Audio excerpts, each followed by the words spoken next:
మనం టీడీపీ అధికార ప్రతినిధి విఎస్ఆర్ చౌదరి గారితో మాట్లాడదాం. చౌదరి గారు, గుడ్ ఈవినింగ్ సార్. నమస్కారం. అలాగే ప్యానెల్లో పాల్గొనబోతున్న వైఎస్ఆర్సీపీ నేత మధుకర్, అలాగే మన అమరావతి ఉద్యమ నేత పాలకోటయ్య గారు, అలాగే జనసేన నేత కృష్ణరాజు గారికి నా నమస్కారం. ఈరోజు రాష్ట్రంలో కొత్త ప్రభుత్వం అత్యధిక మెజార్టీతో 164 సీట్లతో కూటమి గెలుపొందింది.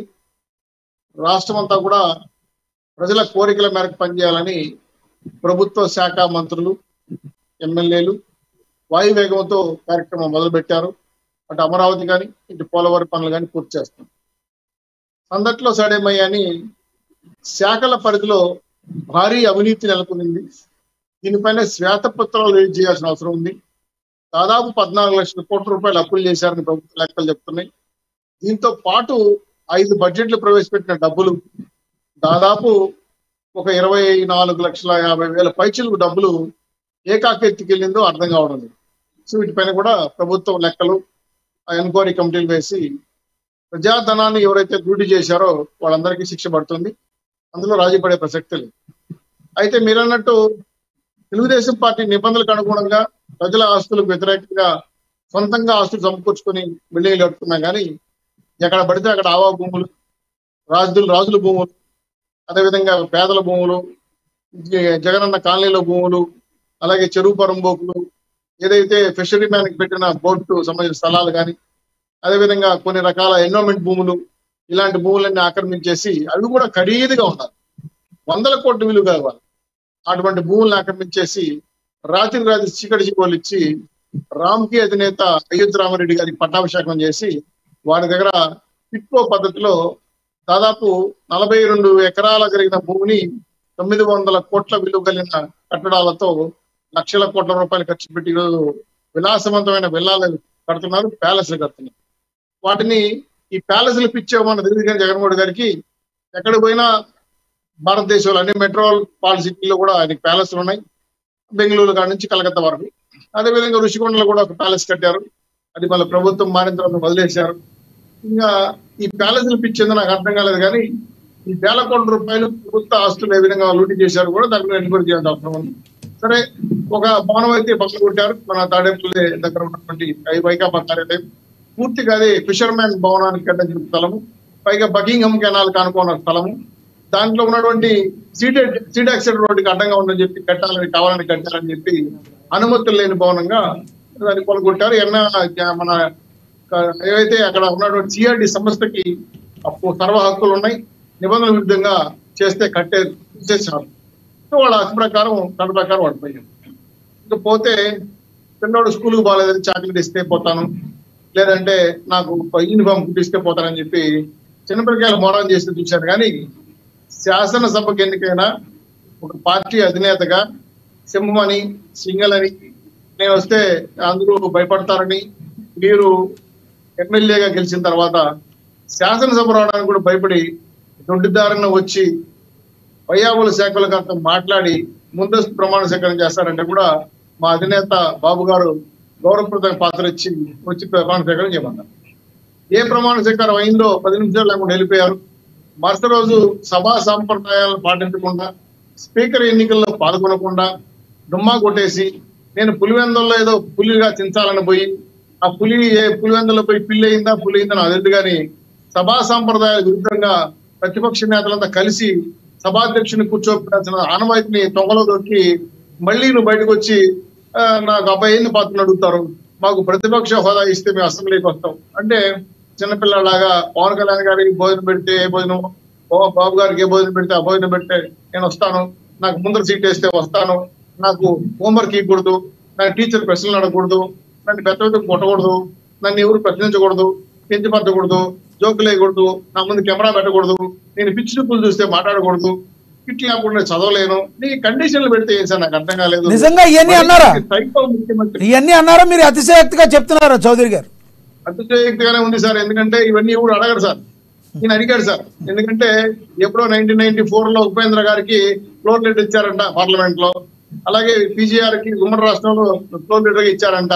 బహుశా ఈయనకి ఏమన్నా చెప్పేవాళ్ళు సలహాదారులకు కూడా సైకో పుత్రుడైన అతిథి కానీ అప్పుడు కూడా వాళ్ళు ఫ్లోర్ లీడర్ గానే ఉన్నారు. వాళ్ళ పార్టీ నేతలుగా ఫ్లోర్ లీడర్ గా విన్నారు. వాళ్ళకి ఎవరికి ప్రతిపక్ష హోదా భారత రాజ్యాంగంలో ఎక్కడ రాజీలే మీకు ప్రతిపక్ష ఎంత ఉన్నా సరే ప్రతిపక్ష హోదా ఇస్తామని చెప్పి 10 ఏళ్లుగా కాంగ్రెస్ పార్టీ కూడా కాంగ్రెస్ పార్టీ ఫ్లోర్ లీడర్ గానే మన రాహుల్ గాంధీ ఉన్నారు కానీ ప్రతిపక్ష నేతగా లేరు. ఇవన్నీ గుర్తుపెట్టుకొని సార్ ఒక మాట అడుగుతాను, ప్రతిపక్ష హోదా బదిలిస్తే వస్తుందా, అడుక్కుంటే వస్తుందా, లేదా కాళభారం చేస్తే వస్తుందా, లేదా కొనుక్కుంటే వస్తుందా?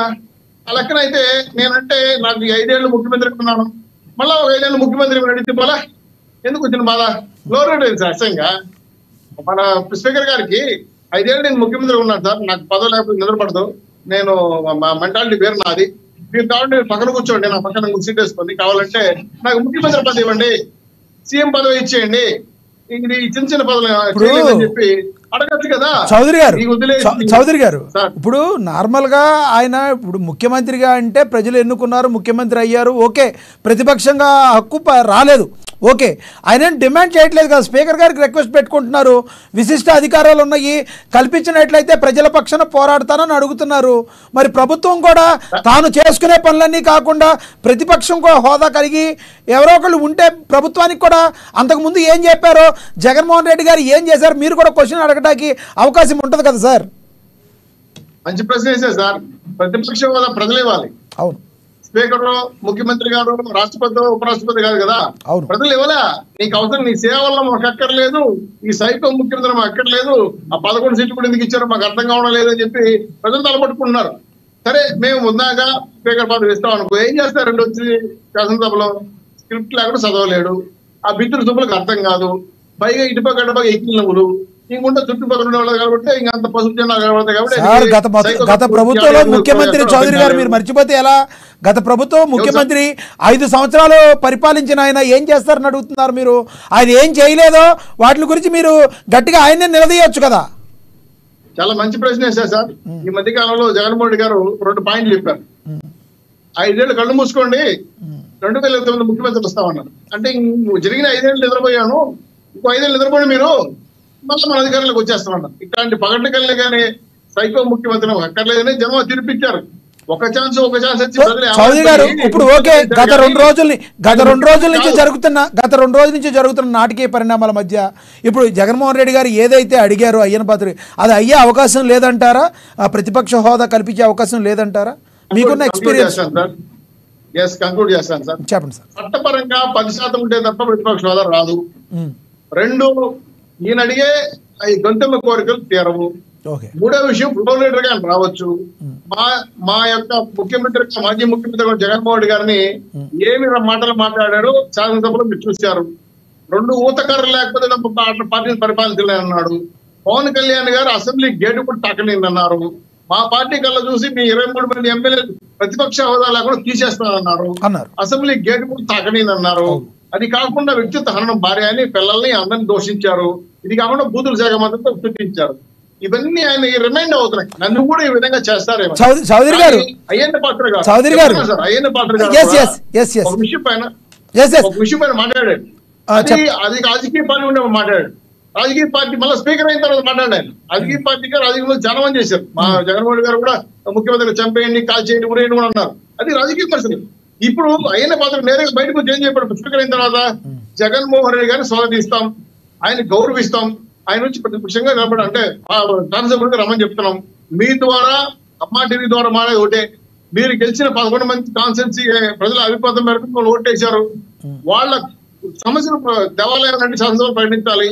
మీరు ఎమ్మెల్యేగా 11 మంది స్వాగతం పలుకుతున్నాం.